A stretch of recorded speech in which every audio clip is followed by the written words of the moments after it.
En Generación N, voces que construyen el futuro, junto a María Cristina Pérez Axialini, educadora, docente, escritora y gestora multicultural. Una mujer que viene dando una larga lucha por reformar, cambiar, transformar la educación, incorporando la pluralidad, la multiculturalidad y las visiones de las cosmogonías que no siempre están presentes en el mundo moderno. Un gusto tenerte entre nosotros, María. ¿Qué tal? Buenas tardes. Para mí también, un gusto enorme. Vamos a dejar que te presentes, por favor, vos misma, que le cuentes a la audiencia quién sos. Bueno, fundamentalmente soy educadora. El educador es aquel que siempre está pensando que tiene que aprender todos los días. Y de todo lo que nos rodea tenemos que aprender. Entonces, bueno, mi primer compromiso fue con la educación, fundando con mi amiga Norma en Bursaco una escuela que después pasó a ser de gestión social y que quería tener una forma distinta porque nosotros la creamos como escuela privada, pero no pretendíamos lucrar con la educación, sino llevar a cabo aquellas cosas que leíamos tanto en los libros, pero que no se ponían en funcionamiento en las escuelas. Y entonces, bueno, dijimos, vamos a hacer nuestra escuela porque es la única forma de ver si esto funciona.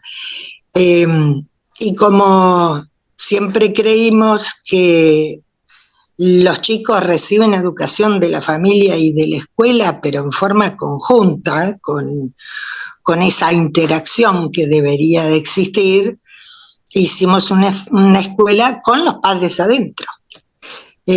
Por lo tanto, se creó una entidad de bien público, que es la Asociación de Educación y Cultura, y bueno, y con ellos administramos la escuela. Y nosotros llevando a cabo nuestros proyectos pedagógicos que siempre fueron de avanzada. Bueno, ahí en la elección del nombre ya adquirimos el compromiso de hacer conocer a nuestros chicos todas las culturas de nuestros pueblos hermanos y de las culturas primigenias, ¿no? Y entonces, a partir de ahí, dentro de nuestro programa hay una currícula que apunta a que los chicos vayan adquiriendo identidad latinoamericana. Y como muchas cosas se aprenden en el año, cuando terminamos cada año, realizamos también creación de nuestra institución, la Feria de Latinoamérica, que todas las segundas semanas de noviembre se presentan en la escuela y los chicos muestran todo lo que aprendieron sobre Latinoamérica. Sus canciones, sus danzas, sus leyendas, sus costumbres. Este año, si mal no recuerdo, creo que sería la Feria 45. La primera se hizo en 1966. Mirá vos qué ironía. No sé si como rebeldía, porque éramos muy jóvenes cuando dirigíamos esta institución, pero bueno, pero la hicimos y la llevamos adelante todos los años. Vos hablabas del nombre de la escuela, pero no lo pronunciaste. ¿Cómo es el nombre? Escuela Popular Latinoamérica. Y ni te cuento las explicaciones que tuvimos que dar a los inspectores de esa época oscura que tuvimos en la Argentina, Pero esto de ser jóvenes nos vino bien, porque nos hacíamos las ingenuas. Y entonces decíamos, bueno, el jardín se llama Mi Lugarcito, nosotros queríamos algo más grande y salió Latinoamérica. Y lo de popular es, yo qué sé, pensamos, las bibliotecas populares donde va todo el mundo. Bueno, nosotros queríamos que en la escuela viniera todo el mundo. Entonces, bueno, y así, y tapando cosas, ocultando contenidos que no aparecían en las carpetas de los docentes, sino que se daban y no se dejaba constancia. Las matemáticas modernas, ¿recordás? La gramática estructural, prohibido, prohibido, prohibido. Bueno, pero la pasamos. Es una paradoja, ¿no? Pensar que en esa época pudiste ponerle Escuela Popular Latinoamericana a una escuela y que hoy, no quiero entrar en ese tema, salvo que vos te interese hacerlo, no hay censura. La paradoja es que hoy tengamos un presidente, un gobierno, que se está peleando sistemáticamente con todos los países latinoamericanos, uno atrás del otro, con Colombia, con México, con Brasil, es una cosa increíble. O sea, debió haber asistido a tu escuela en su momento, ¿no? Lamentablemente parece que no lo hizo. Sí, es triste y por la edad que yo tengo, pensé que esto no lo volví a vivir, porque ya vivimos mucho nosotros, ¿no? Sí. Así que, bueno, pero es largo el análisis en ese sentido. También depende y también es un tema largo, qué pasa con las tecnologías, qué pasa con el uso consciente de las tecnologías. Y entonces, bueno, por ahí desde algún lugar no le di bolilla al hecho de que a través de ellos se creó, ¿no? Entre comillas, este personaje. Bueno, tendremos que seguir luchando, ¿no? Sí. Sí. María Cristina, ¿cuáles fueron tus fuentes pedagógicas, tu fuente de formación en la pedagogía? Mira, a vos te va a sorprender, pero yo te voy a decir, Dewey decía cosas, Montessori, yo qué sé. No hablemos de Freire, que es un poco más acá. Decían cosas que todavía no se llevan a cabo en las escuelas. Hablaba de la criatura que tiene que ser libre, que tiene que ser creativo, que tiene que interactuar con las cosas. Nosotros cuando llovía salíamos corriendo a mojarnos con los pibes. A ver, es una cosa necesaria, ¿no? Jugar.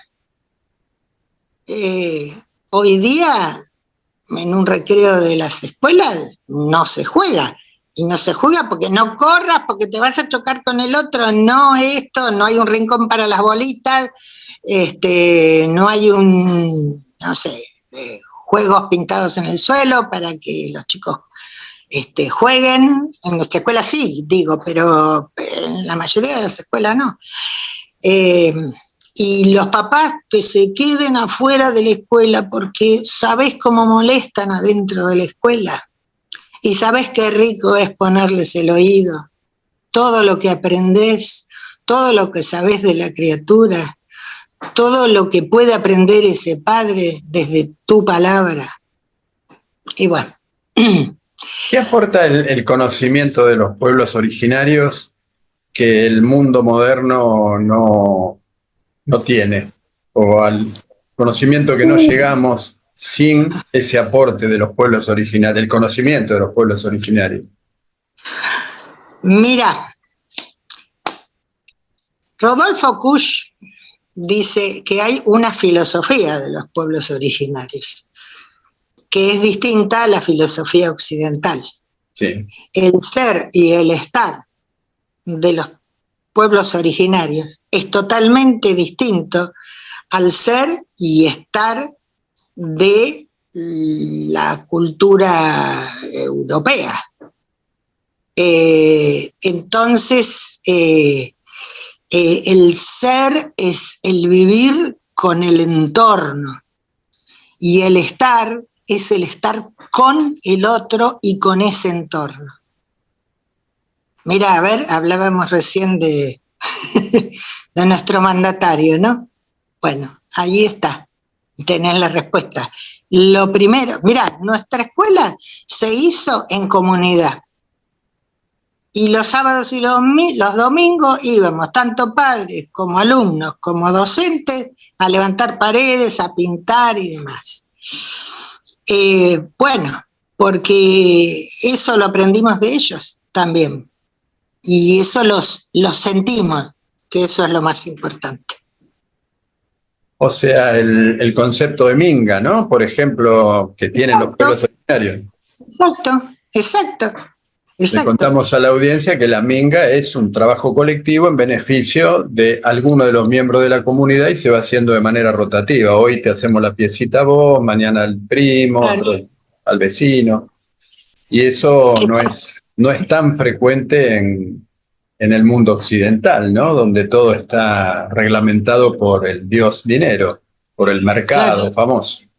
A ver, ¿me conviene hacer esto? ¿No? ¿Me conviene hacer esto? No, se hace porque uno lo siente. A ver, mirá, nosotros creamos esa escuela, la levantamos con nuestro peculio. Después de unos años recién se pudo establecer esta entidad que te digo, que es una entidad sin fines de lucro.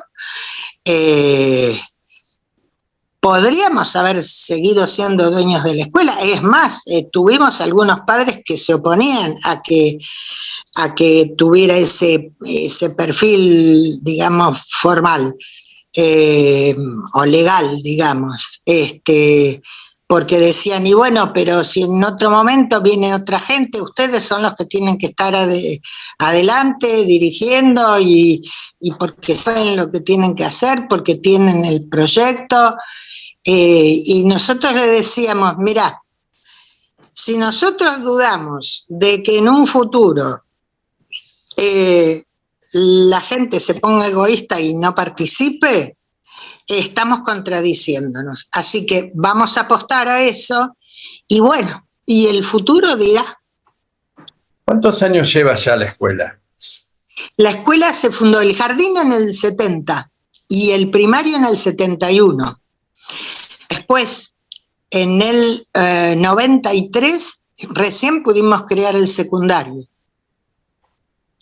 Así que tiene sus años y su trayectoria. Y nos contabas que en un momento tomaron la decisión de salir de lo que sería, si bien cooperativo, el mundo privado para convertirlo en una entidad pública, ¿verdad? Exacto, es una entidad. Mira, te cuento, vos sabés que en la provincia de Buenos Aires, a través de unas cuantas entidades que no persiguen fines de lucro, estuvimos trabajando muchos años para que el gobierno reconociera que no hay solamente escuelas privadas y estatales, que hay escuelas que no persiguen fines de lucro y se nos ponían siempre entre las privadas. Y hace unos 7, 8 años se reconocieron las escuelas de gestión social. Es decir, la provincia tiene escuelas de gestión social que tienen una reglamentación distinta, que no es ni privada ni estatal. Bien. Bueno, ahí ya tenemos un punto más que interesante de propiedad colectiva, si se quiere, que es, Exactamente. Que es común precisamente en muchas de las culturas originarias, ¿no? Donde no hay un concepto de propiedad, así como no hay una filosofía. No hay tampoco un concepto de propiedad privada igual que el que prima en el mundo occidental, del cual no nos podemos escapar del todo y pertenecemos, pero que podría enriquecerse gracias a aportes como el tuyo y el de tu amiga, en aquel momento cuando decidieron tomar esta decisión tan valiente, diría, tan inteligente y tan valiente. Y Sí, además de todo, plasmás tus ideas a partir de la escritura, a partir de los libros, ¿no?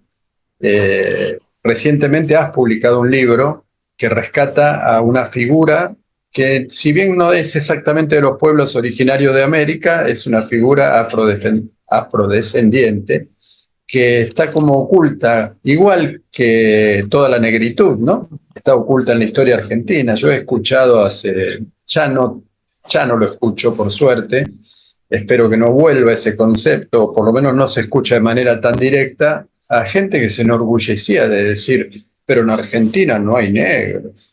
Que a su vez decían, no hay conflicto racial en Argentina. Y bueno, si murieron todos los claro, negros en los afrodescendientes, sí, murieron en la guerra de la independencia y en la guerra del Paraguay, y bueno.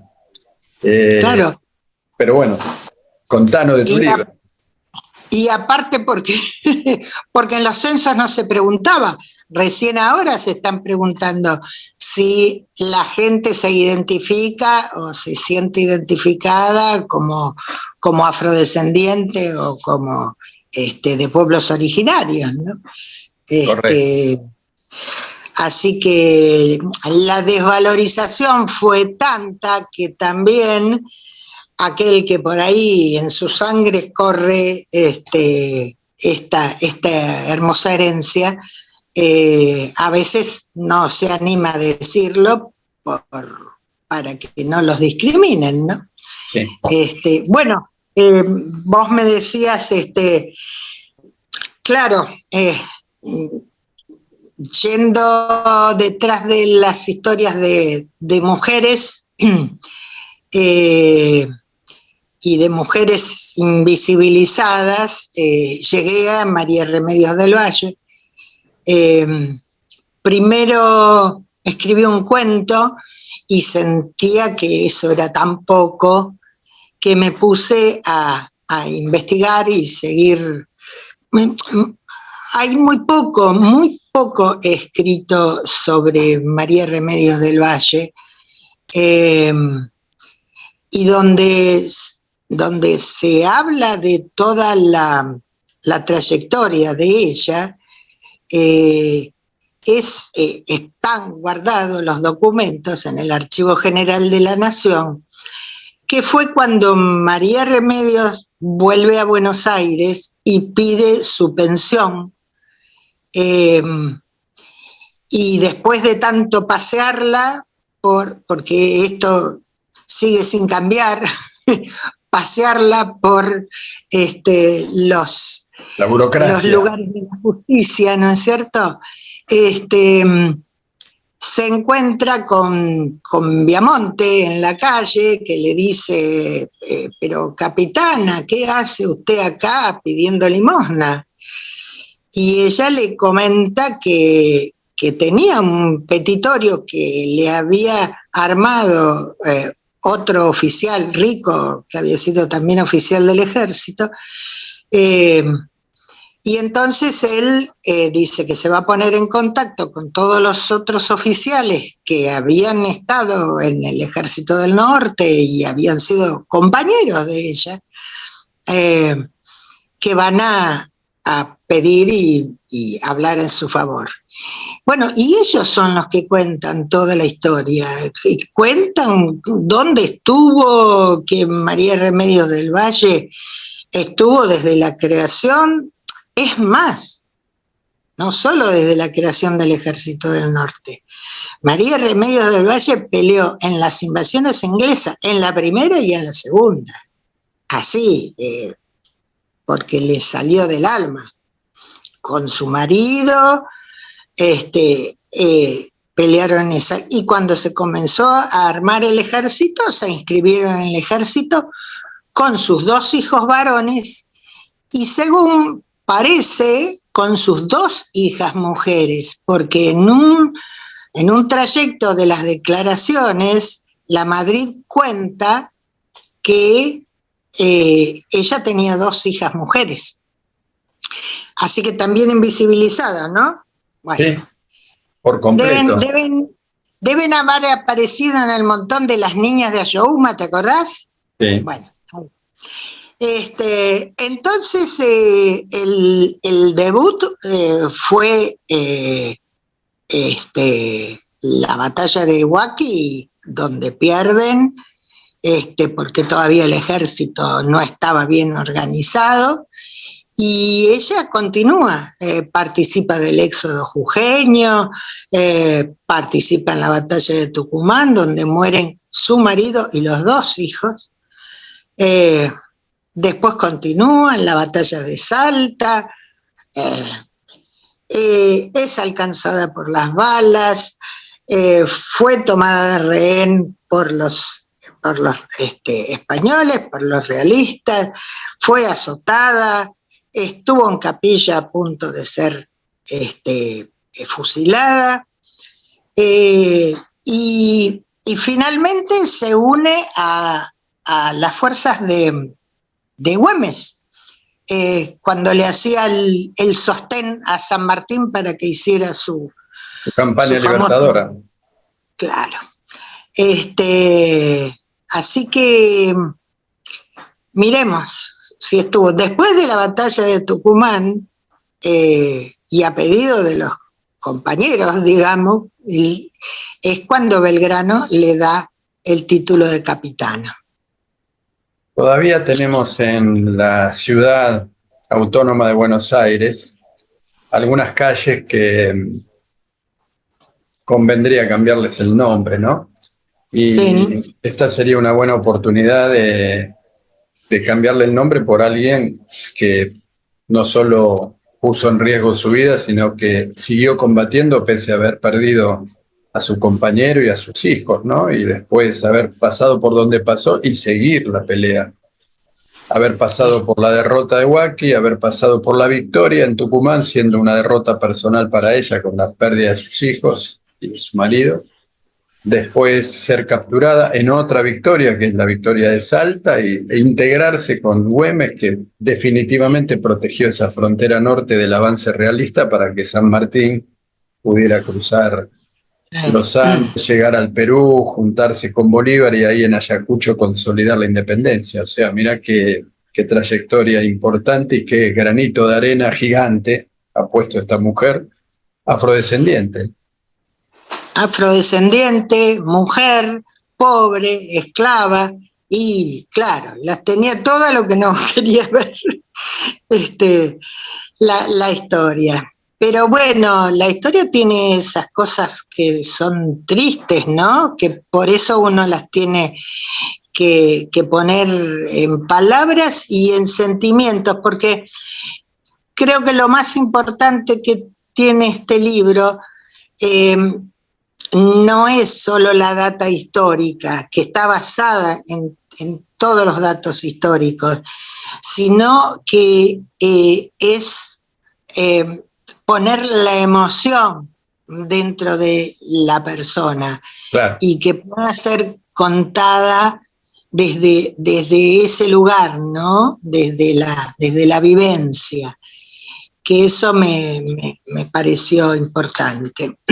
Ya que hablamos de patriotismo, es un acto patriótico también de Editorial Siccus apostar a la cultura nacional, apoyar todas las iniciativas, editar centenares de libros, muchas veces a pérdida, me consta, que no es fácil el negocio editorial en estas épocas, mucho menos, y en estas específicas recientes, muchísimo menos, y ahí está el compañero y amigo Coco Manupian y toda su gente editando. Por eso vamos a decir, más allá de que por supuesto queremos que el libro se venda, que llegue a donde tiene que llegar y que la audiencia tome contacto con él, lo puede comprar a partir de la página de Siccus o en la librería recientemente abierta en realidad un espacio cultural, Taura, que comparte la librería con Editorial Siccus en Alsina 685 en Cava.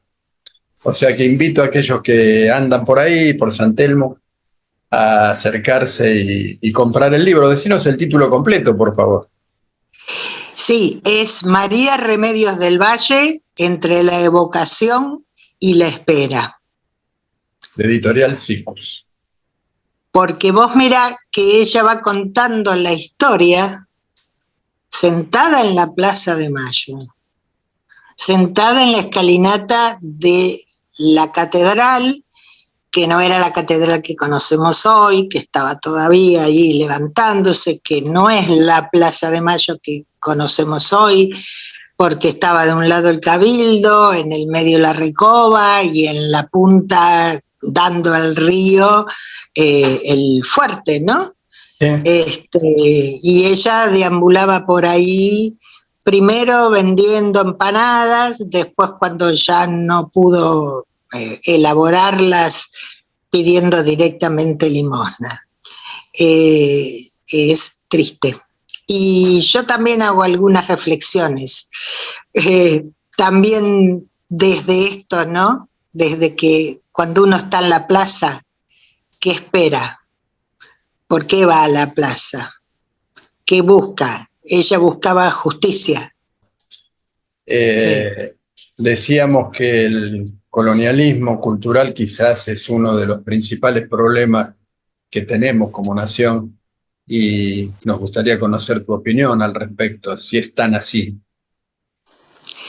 Sí, yo muchas veces pienso, cuando me interno en conocer la organización de las culturas, cómo estaban organizados, cuáles eran sus capacidades, cuáles eran sus filosofías antes de la llegada de los españoles, eh, y realmente me conmueve, ¿no?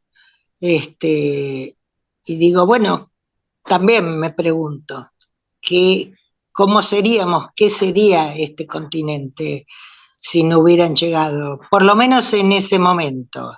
Lamentablemente, había cosas, bueno, y uno tiene que aprender también de eso, ¿no? De que lo que supieron aprovechar los invasores fueron las pequeñas diferencias que había entre algunas de las agrupaciones, ¿no? Y entonces, bueno, tomarlos también como parte de sus soldados y entonces, bueno, también tenemos que aprender de nuestros La maldición de ¿no? Malinche, ¿no? Sí, la pobre Malinche, que no tuvo nada que ver. Salió la canción, pero a la pobre Malinche la regalaron. ¿Qué tanto? Sí, es otro de los errores históricos, pero valga la metáfora, ¿no? Hay muchas Malinches y hay mucha maldición de Malinche dando vuelta, aunque no haya sido Malinche, pobrecita la culpable de semejante accionar. Pero bueno, parte de lo que tenemos que reformular desde la educación, ¿verdad? Exacto, desde ahí. Y bueno, es desde la educación de la escuela y desde la educación de la casa, ¿viste? Porque, a ver, ahora, el otro día fui a la verdulería, porque los escritores vamos a la verdulería. Sí. Había un nene muy chiquitito, y la mamá, para que no molestara, le daba el celular. Esto de darle el celular, uno lo ve todos los días, en el colectivo, en el carrito donde llevan a los chicos. Y si no, el celular lo tiene la mamá o el papá y con el pibe no hablan. Y entonces, digo, nos enojamos o bien pensamos que todo lo otro lo tiene que enseñar la escuela. Mira, te cuento un detalle que va paralelo a eso. Cuando yo recién habíamos empezado la escuela, un día le digo a una mamá, mamita, enseñale a usar el pañuelo al nene, porque tiene que saber. Me dice la mamá, yo pensé que eso lo enseñaban en la escuela. Quiere decir que hasta que el niño ingresaba en el jardín, 4 o 5 años, se podía chupar los mocos. Sí. ¿No? Entonces, muchas veces se piensa que hay cosas que las tiene que enseñar la escuela. Y no, esto que hablábamos antes, jugar, bueno, los juegos se traían de la casa. La escuela los auspiciaba si tenía onda. Nuestra escuela sí, pero digo, por ahí. La escuela tenía un patio, tenía un cachito de tierra, lo permitía, pero los juegos venían de la casa. Bueno, ahora está el celular. Y entonces, bueno. Perdón. No, está bien. Había diferencias, por supuesto, en evolución técnica entre los distintos grupos étnicos y tribus o civilizaciones, si se quiere, y corregime si hay un término mejor, cuando llegaron los colonizadores, pero muchas de las culturas originarias tenían un manejo maravilloso, incluso superior al europeo, de cuestiones matemáticas, astronómicas, hacían trepanaciones de cráneo, tenían, digamos, algunos avances médicos sumamente valiosos, más allá de la cosmogonía, de la filosofía, de la vida en comunidad, de la organización social, el Machu Picchu, las pirámides, bueno, una civilización esplendorosa en muchos aspectos y también con la crueldad humana que no nos escapa a ninguna etnia ni a ningún grupo. Pero hoy veo en nuestra educación, en la educación tradicional, una falencia muy grande en la enseñanza precisamente de la matemática, siendo la matemática una de las bases más importantes para desarrollar después la técnica, la ciencia y la tecnología. ¿Pensás que es a propósito? ¿Es un error? ¿Hay que cambiar los planes de estudio? ¿Qué tenemos que hacer con eso? Es que, mira, yo te voy a contar que desde mis primeros congresos pedagógicos a los que participé, siempre estuvo la crítica del docente a la formación docente. Es decir, la formación docente todavía es demasiado pautada. Hay aspectos donde lo que es lo vivencial, lo afectivo, lo de buscar entrarle a los chicos por distintos lugares, no, está que esto se enseña de esta manera y de ahí no se varía. Y entonces yo creo que a nivel mundial la educación tiene una deuda muy grande con los chicos, con la gente, muy grande, muy grande. No se educa con el corazón porque ni con las inquietudes de los chicos, porque los chicos tienen inquietudes. Lo que pasa es que el maestro en general dice, bueno, después lo hablamos en el recreo, pero enganchate de ahí y tirá de ese hilo que vas a encontrarte con hermosas sorpresas. Y bueno, y el maestro no aprende, que fue lo primero que yo te dije. El maestro piensa que es el dueño del saber y es el que está obligado a enseñar. No, el maestro está obligado a aprender del alumno. Total, a ver, todo el saber el docente lo tiene, así que va a salir en cualquier momento. Pero baja un poquito y sentate al lado de la criatura y ponete a charlar y vas a ver lo que vas a aprender. Por ejemplo, yo te voy a decir, yo las pruebas PISA no estoy de acuerdo. Para mí las pruebas estandarizadas no sirven para medir nada, nada. Porque el chico al momento de dar la prueba puede estar asustado, a veces la misma escuela le dice, chicos, miren que tenemos que tomar una prueba, por favor, y ya el pibe no está con toda la onda para ponerse a hacer las pruebas. No sirven, no sirven. Hay países donde se dicen los más adelantados en educación que están en contra de las pruebas estandarizadas. No miden nada eso. Y aparte, a un chico con que si vos lo estimulás en lo que siente, en desarrollar su capacidad, hay gente que puede llegar a ser, no sé, un escritor famoso o un matemático bárbaro, si le hiciste amar la matemática. Ahora, si la tuvo que repetir de la misma fórmula, como se la enseñaron a su vez a la maestra, que a su vez como se la enseñaron a ella, y bueno. ¿Por qué? Sí. Hay una frase de Einstein, nada menos, que la llevo siempre conmigo, de hace muchísimos años, me parece una de las frases más fabulosas relacionado con la docencia. Yo hice docencia de manera, digamos, informal, es largo y no es el motivo de esta entrevista, pero el amor es mejor maestro que el deber, decía Einstein, Albert Einstein, que tuvo un tránsito bastante irregular y dificultoso por la escuela tradicional. Exacto. Einstein. Eso iba a decir, fue un expulsado de la escuela formal, así que, bueno, ¿de qué estamos hablando?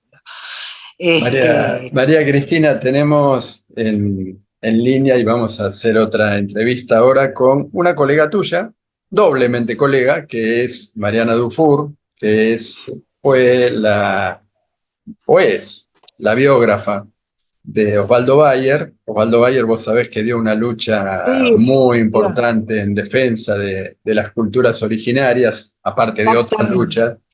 Y a su vez, también esta compañera, Mariana, es docente y viene desarrollando desde hace muchos años una tarea en los aspectos de gestión multicultural.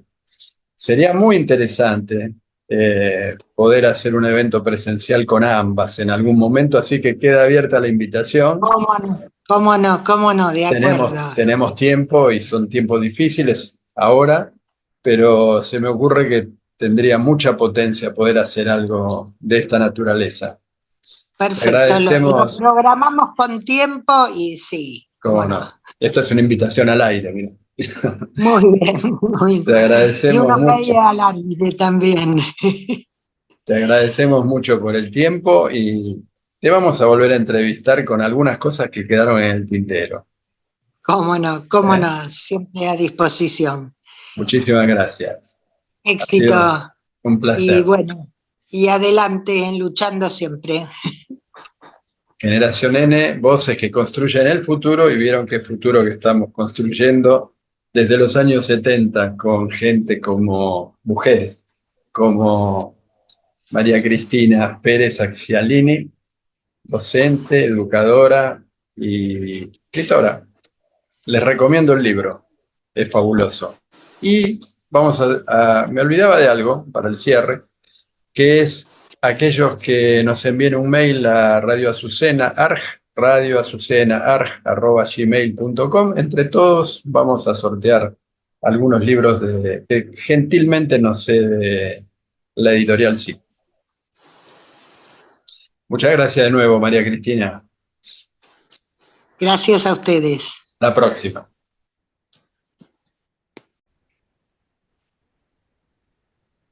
Seguimos en Generación N, voces que construyen el futuro, y mientras Mariana se toma un tecito, vamos a contarles que vamos a continuar con la temática que venimos desarrollando en la entrevista anterior, con una también educadora, también docente, también escritora, a quien seguramente muchos ya conocen, no solo a través de entrevistas anteriores realizadas acá en Radio Azucena, sino por su vasta trayectoria cultural, por sus libros y por su tarea educativa, sobre todo en lo multicultural. Pero bueno, vamos a dejar que se presente ella. ¿Qué tal, Mariana? ¿Cómo estás?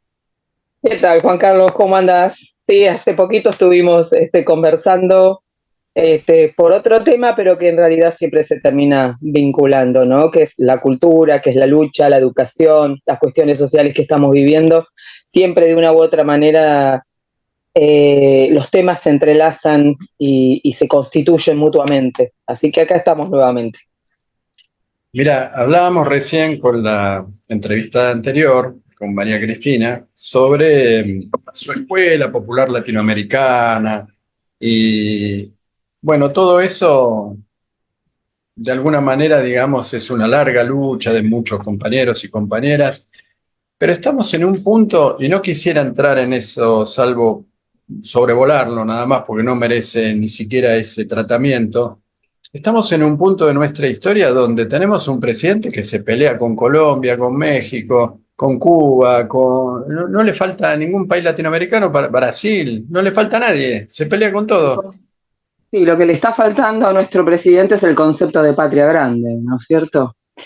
Algo que construyeron en su momento presidentes tan amados como Chávez, como Lula, como Néstor, o como Cristina, como Evo Morales, que nos hicieron tan felices y tan ricos, en todos los sentidos de la palabra riqueza, ¿no?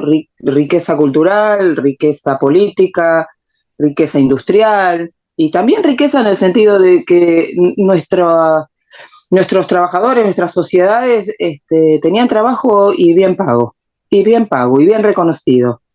Así que esa que supimos constituir o construir, hoy no estamos sabiendo defender. Nosotros también somos responsables como pueblo. No la sabemos defender y nuestros referentes, nuestros representantes en el Congreso de la Nación están dejando que este DNU siga vigente, no se entiende por qué siesta están durmiendo o qué señal del cielo de mi ley estarán esperando, pero ya podrían haberle puesto fecha al tratamiento del DNU para rechazarlo, ¿no? Porque mientras tanto nos rige esa normativa que nos está dejando desolados, Sí, nos está dejando sin patria. Ya no patria grande, sin patria chica, sin patria. Sin patria de ningún sentido. Mariana, Sí. ¿no te parece entonces que la mentalidad, más allá de la perversidad personal y esas cosas que uno podría entrar, la locura, bueno, todas las cuestiones, digamos, patológicas que muestran sus conductas, entrarían en un terreno de científico, si querés, de médico, psiquiátrico? Pero Tampoco estamos ahí, porque tampoco lo vamos a considerar loco porque es inimputable. Y yo no creo que este hombre sea inimputable. Que tiene alguna neurona que no le funciona bien, puede ser, pero no es inimputable este hombre. no, coincido, independientemente. Sí. ¿No? Hace actos locos o dementes, demenciales, pero no necesariamente él es inimputable por loco, no, estoy de acuerdo. Y creo, sí, por eso la pregunta iba ahí justamente, si no será esa deformación cultural de la mentalidad colonial, ¿no? De la autodenigración nacional permanente, el rechazo de los valores propios, empezando por los originarios que estaban antes del establecimiento de las inmigraciones europeas que vinieron después, ¿no? Bueno, los pueblos originarios son los primeros resistentes, ¿no?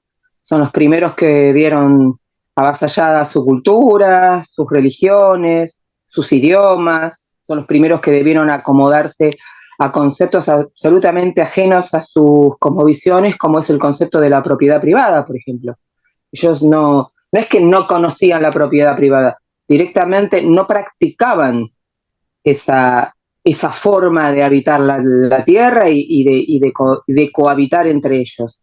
Tuvieron que aprender a respetar algo que en principio podríamos decir que era disfrutado y convivido por ellos y entre ellos, y que de repente desde la afuera se les cercó y se les dijo esto no es de ustedes, y esto se sigue viviendo hoy. Hoy los pueblos originarios siguen reivindicando sus tierras y luchando desde las leyes nuestras, o sea, las leyes argentinas, las leyes occidentales, el derecho a permanecer en sus tierras. Es terrible, a conservar los ríos con los que cohabitan y con los que se alimentan y con los que riegan sus cultivos y dan de beber a sus animales y demás. Hay una forma de vida, de relacionarse con la tierra, que el europeo primero y el argentino después avasalló de manera sistemática y cruel. Y una de las formas que utilizó para ese avasallamiento y para además institucionalizarlo fue justamente la escuela. La escuela prepara a docentes para enseñarle a nuestros niños, primero, que los pueblos originarios ya no existen más, y segundo, que sus religiones eran supersticiones, sus formas de aprendizaje eran cuestiones muy informales, muy tontas y sin profundidad, cuando los pueblos originarios tienen una filosofía de una profundidad realmente rica, realmente movilizante. Tienen realmente los guaraníes, el mapuche, realmente tienen una filosofía inabarcable, te diría, de tan profunda que es, y a partir de esas cosmovisiones vos podés trabajar todas las disciplinas: la matemática, la lengua, la historia, las ciencias biológicas, la educación física, la artística. Estoy poniendo nombres nuestros muy criollos, muy europeizantes, pero para que nos entendamos. Pero desde esas cosmovisiones podemos estudiar todo lo que nosotros en la escuela llamamos las distintas materias o disciplinas, que las dividimos. Nosotros las dividimos, las fragmentamos, cuando en realidad se aparecen ante la mirada y ante la práctica de los originarios de manera interrelacionada y constituyéndose unas con otras, ¿no? Y la escuela ha sido una herramienta fundamental para la conquista. La escuela, la iglesia, el ejército. Digamos que el europeo y después el argentino ataca de manera tal que casi que no tenés escapatoria, y en este caso la escuela yo te diría que es una de las herramientas fundamentales para que la colonización mental continúe vigente. Sí. Vos llevaste adelante, y este es el motivo central de esta entrevista, llevaste adelante, sobre todo porque vamos a hablar de lo que se hizo y lo que se pudo hacer en función de lo que se podría hacer en este terreno. Porque todos hablamos de educación, educación, educación, pero en el fondo los cambios educativos chocan con muchas barreras propias, en muchos casos. Propias me refiero de las fuerzas populares incluso, y de algunos que se dicen progresistas, ¿no? Mira, También. Discúlpame, te interrumpí. No. Adelante, adelante. Quiero decir que lo que tiene el tema de la educación, en este caso de la educación desde la cosmovisión de los pueblos originarios y el respeto hacia las culturas y las diversidades, es que hay muchos libros escritos con teorías y conceptos que son muy interesantes, muy lindos, muy profundos, pero que al docente finalmente no le sirve, porque lo lee, lo mira, sí, a lo mejor le cambia un poco la mirada, pero a la hora de entrar en el aula, cerrar la puerta, no le da herramientas. Termina sacando el librito de siempre y llevando adelante la misma educación de siempre, tomando los mismos cuentos y desarrollándolos de la misma manera, llevando la historia con el mismo relato oficial de siempre. O sea, se habla mucho de educación, pero se brindan pocas herramientas prácticas. Y hay muchos sociólogos, antropólogos, estudiantes de la ciencia de la educación también que han escrito y hablan mucho, pero muy pocos de ellos han entrado en el aula, ponen en práctica todo aquello que dicen, que es muy válido. Pero yo insisto, entiendo la queja de los docentes de que está todo lindo, pero hay que ponerlo en práctica. ¿Cómo lo llevo adelante en el aula? Bueno, eso yo no soy docente, aclaro, no soy docente, soy educadora intercultural, no soy docente, y presenté un trabajo, una propuesta a las escuelas públicas de Pinamar hace unos años, de trabajar justamente toda la currícula escolar a partir de la cosmovisión de los pueblos originarios y afrodescendientes en relación con la autodenominada cultura universal. Porque tampoco vamos a desconocer lo que es la cultura universal, porque no es la idea crear guetos, pero sí el eje de la currícula va a ser la cosmovisión de los pueblos originarios y afrodescendientes, sin desconocer la otra cultura. Y eso lo pusimos en práctica, lo trabajamos desde las distintas áreas, insisto, la lengua, la matemática, la historia, la educación física, lo trabajamos desde el gabinete interdisciplinario, las bibliotecarias, y se transformó en eje del proyecto institucional de la mayoría de las escuelas de Pinamar. Eso tuvo, bueno, yo te estoy contando en unos minutos algo que llevó años, porque todo esto lleva primero muchos años de estudio, muchos años de lectura, de estudio, para plasmar una idea, y una idea que después llevó años de práctica, una práctica que fue a su vez corrigiendo el texto, ¿sí? Se fueron haciendo mutuamente el texto y la práctica con los chicos, y a su vez después con los docentes, se fueron construyendo y constituyendo mutuamente, hasta que finalmente el Ministerio de Educación de la Nación, en ese momento a cargo de Daniel Filmus, se asoma a Pinamar y bueno, se sorprende de esto, ¿no? De esta experiencia multidisciplinaria y que abarcaba toda la primaria, desde el primer año hasta el último, no un año, ni una clase, ni un taller, desde el primero al último y todas las disciplinas, y decide publicar el libro en el cual yo me basaba. Que me preguntan, ¿en qué libro te basás? Porque no existe. Bueno, ese libro lo había producido justamente en esto de ir y venir en la producción y la práctica y la lectura. Y a partir de la edición de ese libro, de parte del Ministerio de Educación de la Nación, que fue avalado por la Dirección General de Escuelas de la provincia de Buenos Aires, es que generamos una capacitación docente de posgrado. O sea, los docentes se recibían y podían hacer esta capacitación, que abarcó también todas las ramas de la docencia, el gabinete interdisciplinario y las bibliotecarias.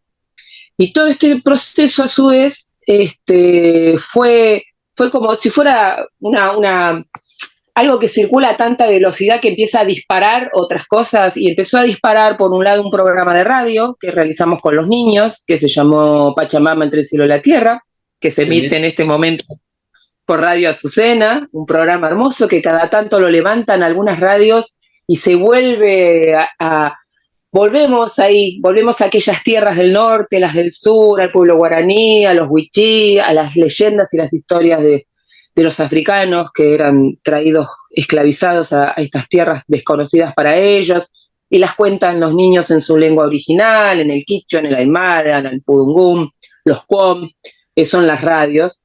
Y una de las cosas que dispara también esta rueda que gira fuertemente en algún momento es la celebración a la Pachamama.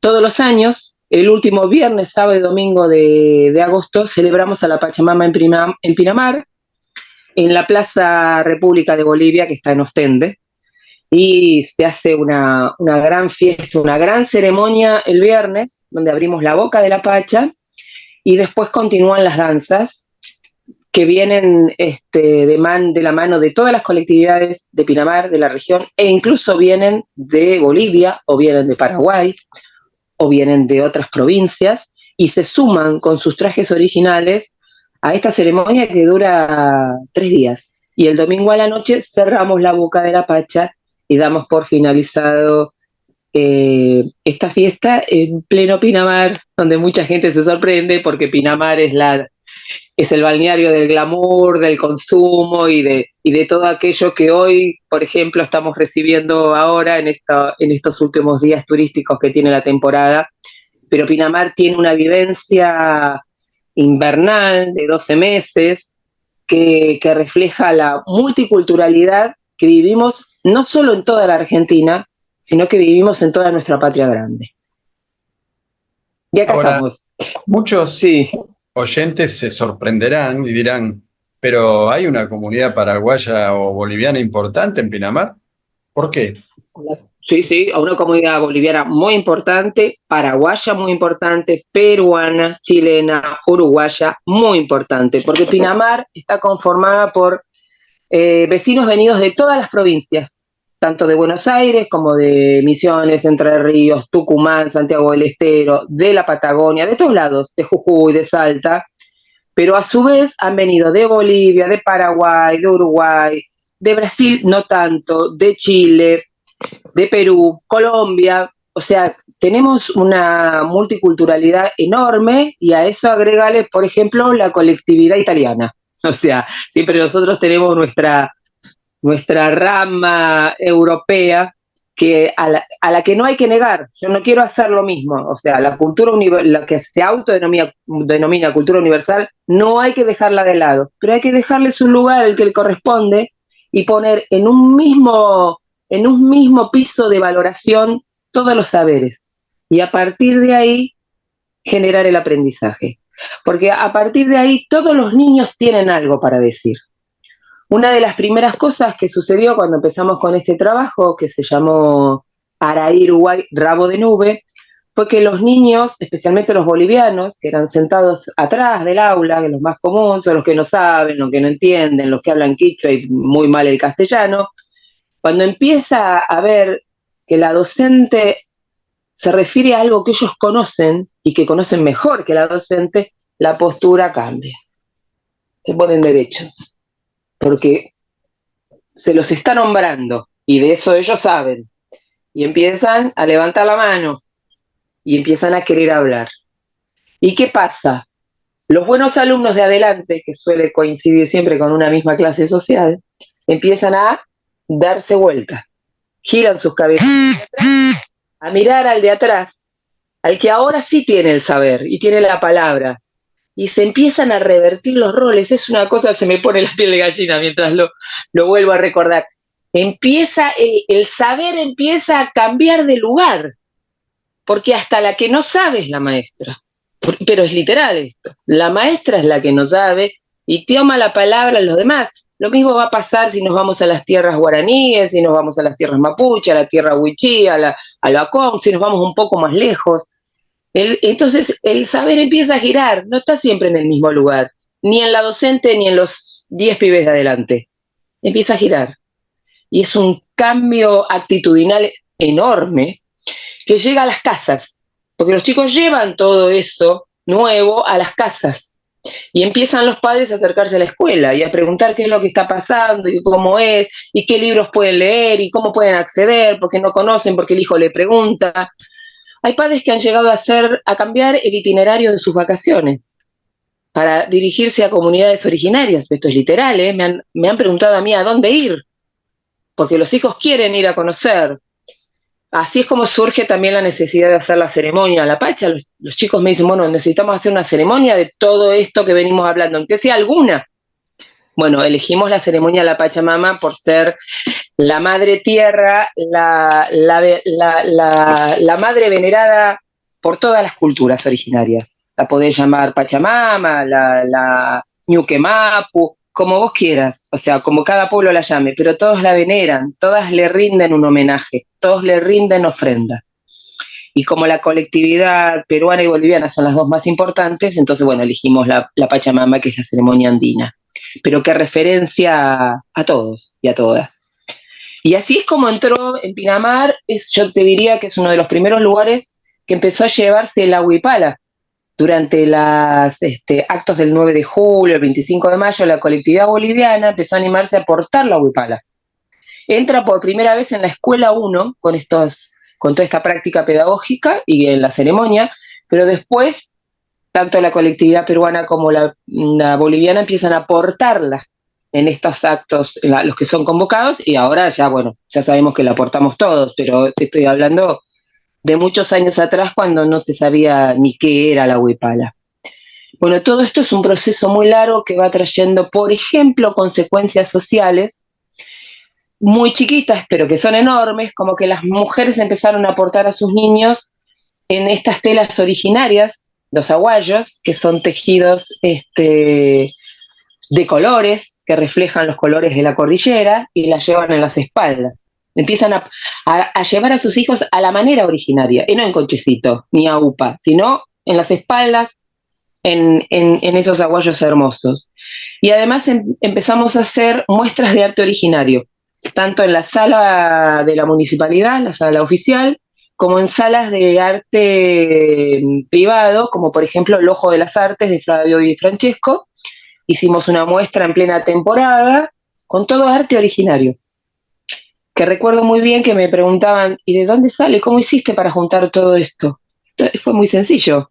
El arte originario es el arte cotidiano. O sea, en el arte originario las cosas no se cuelgan en la pared y se le pone un valor monetario y es un tapiz y no se toca y es una pintura y no se toca. No, el arte originario es aquello que se usa en lo cotidiano. Las vasijas se usan en la ceremonia o en la cocina. Los tejidos se usan para abrigar, para llevar a tu bebé y no se cuelgan en la pared, como yo tengo colgado en mi pared. No se cuelgan en la pared para exhibir, se usan. Entonces yo fui con mi autito, un Fiat 147, recorriendo las casas con ayuda de otros que participaban, y cada casa me fue entregando sus cosas, sus vestidos, sus trajes, sus telas, sus ollas, todo. Y lo fuimos ubicando. Cuando terminó esta muestra, que duró unos cuantos días, cada uno volvió a recibir lo suyo, la manta volvió a la cama y las vasijas volvieron a su cocina y cada utensilio volvió a su lugar de cotidianeidad. Y esto es hermoso. Y no lo sabemos. No lo sabemos porque no nos lo enseña ni la escuela, ni los museos, ni los medios de comunicación, porque por eso de ahí la necesidad de que los chicos hicieran este programa de radio y que sigue circulando. Los chicos ya son bastante grandecitos y se siguen escuchando en distintas radios, incluso en radios de Bolivia, en radios de Venezuela, me lo han pedido de distintas radios, incluso de la Patria Grande. Y bueno, y así vos imaginate que todas las escuelas hubieran hecho experiencias como esta. ¿Qué otra Argentina tendríamos? Sí, claro. ¿Qué otra mirada hacia el distinto? Siempre el distinto es el otro. Siempre pensamos en el distinto al otro. Nunca nos pensamos nosotros como distintos. Pero vamos a decirlo a la manera de siempre. ¿De qué otra manera miraríamos al otro? ¿De qué otra manera el otro nos miraría a nosotros? Por lo tanto, hoy no tendríamos las cotidianidades tan trágicas que vivimos, me parece. Estoy de acuerdo. Mira, hay un personaje que ejemplifica esto. Es el campeón mundial de la autodenigración nacional, Manuel Adorni, que lo conocemos algunos por nuestra presencia en redes. Se pasó años tuiteando a diario cuestiones de denigración nacional, de nuestra esencia como pueblo. O sea, todo lo que está mal corresponde a la cultura argentina. La cultura argentina, por supuesto, cuanto más se acerca a la cultura originaria, negro de tal y qué sé yo, bueno, va por ese lado. Y hoy está siendo una de las espadas, permítanme la ironía, intelectuales de esta banda de desquiciados, ¿no? Y exhibiendo una impúdica falta de respeto hacia los comunicadores que están en la Casa de Gobierno y hacia el pueblo argentino en general, ¿no? Yo lo que creo que está muy bien elegido Adorni, no creo que sea que fue elegido al azar, yo creo que está muy bien elegido, cumple seguro. Muy bien. Un pueblo que se siente mal, que tiene la autoestima baja, es un pueblo que no sale a luchar, porque se siente así, devaluado, denigrado, se mira en un espejo que le refleja algo que no le produce orgullo, que siente vergüenza, que quisiera ser como otro. Entonces, eso es lo que provoca Adorni y lo está haciendo muy bien. Y las redes sociales, ese ejército de críticas, de insultos a cada uno que pensamos distinto, lo que genera es un disciplinamiento feroz. Yo misma incluso, a veces estoy por escribir algo y lo pienso, y después como soy bastante rebelde, bueno, voy y lo escribo igual. Pero yo misma a veces me freno y digo, no, porque me van a matar, y digo, por favor. Vos imaginate a alguien que está un poco como más distraído o que su tarea es ir a un local, vender verduras y volver y ocuparse de sus hijos y no tiene el tiempo de poder reflexionar estas cosas. Entonces ahí vos vas entrando y vas calando. Y yo quería decir otra cosa que a lo mejor no va a sonar muy, muy light, pero creo que sirve. Fruto de presentar un libro en Europa que hicimos con el viejo Bayer, yo pude ver que allá, muy distinto a los que nos venden los medios de comunicación acá, el argentino está muy bien valorado. siempre nos dicen que el argentino es visto como mentiroso, como haragán, como desfachado, como... Cambia la actitud de lo europeo cuando vos decís soy argentina. Ah, ya hay una sonrisa, ya te tienden un mantel en la mesa, ya hay una actitud, cambia. Uno está muy bien valorado en el exterior. Algo que los que no salimos, yo hasta que no salí de acá, que por primera vez salí el año pasado, pensé que allá, no sé, éramos desconocidos, que éramos maltratados, que no nos querían, que desconfiaban. Nada que ver. Suscitas una sonrisa enorme cuando decís que sos argentino, un interés. A mí me han llegado a parar y me han invitado a sentarme en la mesa y compartir un vinito para contar cosas de la Argentina, de distintos países. Y yo hablo el castellano y para de contar, pero se genera el diálogo igual. Es increíble, pero es así. Entonces, claro, uno se empieza como los chicos bolivianos que decía al principio, empieza a ponerse derechito. Empieza a decir, ah, bueno, está bueno esto, está bueno. Bueno, es la misma actitud que los chicos bolivianos, sentados, bolivianos, jujeños, catamarqueños, tucumanos, todo aquel que sea morochito, cabecita negra, diría Evita, que está sentado atrás. El cuerpo se pone derecho. La sonrisa ya, y hablas diferente. Entonces, un pueblo que se siente devaluado, que se siente menospreciado, y no es un pueblo que va a salir a luchar. No es un pueblo que va a decir, bueno, basta, hasta acá llegaste. Bueno, Nada. las sectas usan esa metodología, ¿no? De denigración de sus miembros, de sumisión, de desprecio, de maltrato hacia él que le trae la verdad revelada de los cielos, de la fuerza Claramente. del cielo. Bueno, es la misma metodología de las sectas perversas, ¿no? Que terminan Exactamente. destruyendo la vida, el patrimonio y la psiquis de sus miembros. Así es. Bueno, eso es lo que hizo el europeo cuando llegó acá con los pueblos originarios. Buscó esa destrucción, buscó, en muchos casos la consiguió, y en otros casos por suerte no, pero fue un derramamiento de sangre atroz. Creo que el holocausto americano ha sido el peor de los holocaustos, pero ha construido sus iglesias sobre centros ceremoniales de los pueblos originarios. Bajo cada Exactamente. iglesia que nosotros vemos hoy turísticamente y decimos qué bonita, abajo o hay un cementerio, o hay una huaca, que es el centro ceremonial, o hay algo importante que pertenecía a ese pueblo, que fue arrasado, Una empezando forma por la lengua. de, sí, una forma de desaparición, ¿no? Cosa que después llevaron a la práctica otros, pero con la misma metodología prácticamente. En este Absolutamente, es una caso, forma de desaparición. Sí, sí, dejaste de existir, no sos más, no sos más. Y además cambiaron hasta sus nombres. No pasaron a ser un número, pero pasaron a tener otro nombre criollo, inventado por el español, claro. inventado por el argentino, Y porque nosotros no estamos... en algunos casos absorbiendo algunas de las características esenciales, la esencia de esa cultura o de ese personaje para subsumirlo en un santo, por ejemplo, o en una figura Claro, que no tiene se nada que la ver con pro- nosotros. Exactamente, exactamente. Bueno, sí, se ha hecho un trabajito muy intenso, muy profundo, nada ingenuo, y que a veces hasta los mismos pueblos originarios caen en esa trampa, ¿no? Sí. Compran eso. Por ejemplo, el himno nacional argentino traducido al quichua, traducido al guaraní, y muy orgullosos. No, el himno nacional argentino habla de una nación a la cual ellos no fueron incorporados. No es no, lo verdaderamente transformador es sentarse y elaboremos juntos un nuevo himno nacional argentino. Porque de hecho, el completo, hay varios párrafos donde sí ellos están incluidos. Casualmente esos fueron sacados, no los conoce nadie. Sí. No los conoce. Entonces, o a veces te dice la iglesia, bueno, vamos a traducir el Padre Nuestro. No, eso no es incluir a los pueblos originarios, eso es buscar una mejor forma de dominarlos. Ellos tienen sus propios rezos, sus propios ruegos, su propia lengua para comunicarse con sus dioses, que no es el Padre Nuestro. Aunque hoy lo recen porque llevamos 500 años de colonización, pero esa no es su cosmovisión.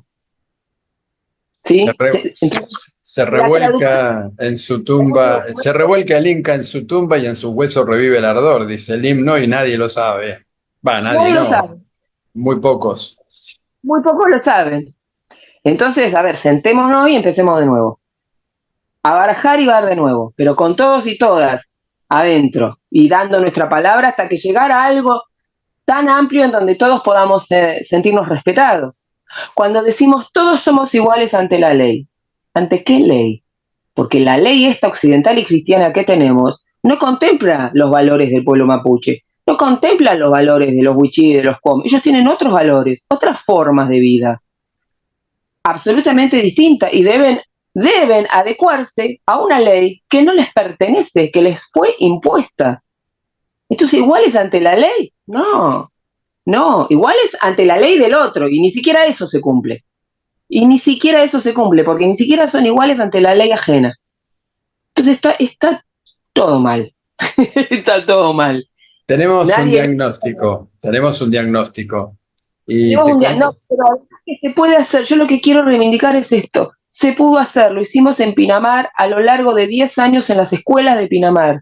Y se hizo muy bien. Y cuando empezó a haber justamente repercusiones a nivel social de todo esto, obviamente lo arrancaron, pero de raíz. Justo en el momento en que Daniel Filmus se corre del ministerio, pasa al Congreso, ahí aprovechan para desmantelar todo. Un trabajo que había iniciado en el tiempo del menemismo. O sea, imagínate en qué soledad inició. La palabra interculturalidad no se sabía ni pronunciar, pero bueno, persistió, viene Daniel Filmus, crea el área de interculturalidad, la modalidad de interculturalidad, y ahí es cuando se asoman a Pinamar. Y ahí empieza todo lo que relaté al inicio del programa. Entonces, nada es ingenuo. Aquellos proyectos pedagógicos que generan cambios sociales son arrancados de raíz. Es sí. así. Y seguimos entonces con la formación de docentes bajo los mismos programas de magisterio antiquísimos. No se cambian. Y eso requiere de una decisión política y de un presupuesto además, que nunca se destina, pero esencialmente es una decisión política que no se toma. Uno de los próceres olvidados, Castelli, tiene una estatua modesta, muy hermosa pero modesta, en la Plaza Constitución. Muy cerca está la estatua de Alberti, 4 veces más grande. Castelli fue el orador de la Revolución de Mayo, fue Sí.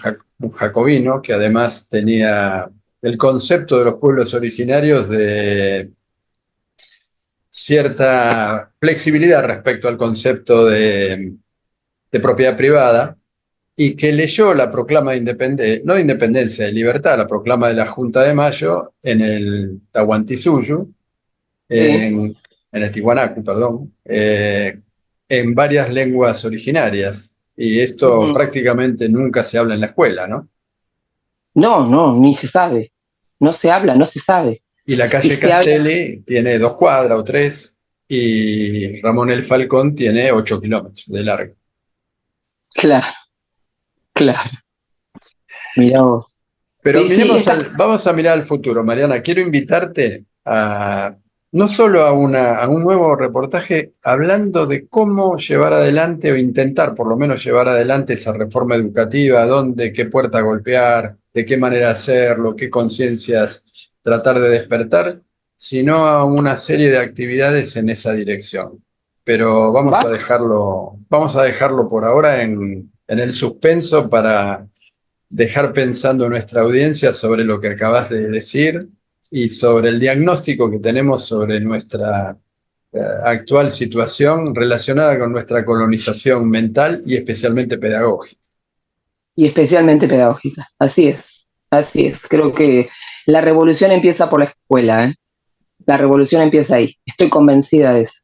Estoy Siempre es convencida, pero un, hay que trabajar con siempre los es un docentes. lujo tenerte acá y te agradecemos mucho por el tiempo y por la claridad con que manifestás y por todo lo que hiciste, en realidad, por todo lo que hiciste, porque hoy podés hablar de lo que se puede hacer porque ya lo hiciste y eso no es poco. No, yo te agradezco a vos por estar, bueno, siempre atento a todas estas cosas, por darme un espacio, la posibilidad de contar y volver a contar estas experiencias que a uno la hicieron tan feliz realmente. Fueron muy costosas, pero que dieron un fruto que nos hicieron a todos muy felices, así que muchas gracias. Y escuchen el programa en Radio Azucena, les va a encantar. Rabo de nube, claro que sí. El bálsamo que tanto necesitamos. Un bálsamo donde los chicos, con toda su calidez y su inteligencia, nos abren una puerta a otro mundo un poquito mejor que este. Así es, los niños del mar, relatando sus historias. Muchísimas Gracias. gracias, Mariana. Hasta la próxima. Chao.